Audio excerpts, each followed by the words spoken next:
زلزال يضرب الجزائر اليوم. سنتعرف معا عن كل التفاصيل، ولكن في البداية لا تنسوا الاشتراك في القناة ليصلكم كل جديد. ضرب زلزال بقوة 5.1 درجات صباح اليوم الثلاثاء الجزائر على بعد 80 كيلومتر جنوب العاصمة، بحسب مركز البحث في علم الفلك والفيزياء الفلكية والفيزياء الأرضية الحكومي، من دون تسجيل وقوع إصابات ولله الحمد.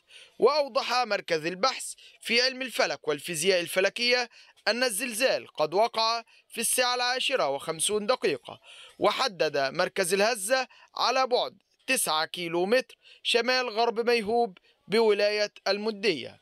وأفاد جهاز الحماية المدنية بأن السكان شعروا بالهزة، وتقع هذه المناطق في محيط نحو 90 كيلومتر عن مركز الزلزال. وأضاف الجهاز في بيان عبر مواقع التواصل الاجتماعي أن وحداته قامت بعمليات استطلاع بكل من الولايات التي شعر سكانها بالهزة الأرضية. لحد الساعة لم يتم تسجيل أي تدخل أو إصابات أو خسائر. نسأل الله السلامة وأن يحفظ بلادنا وبلاد المسلمين.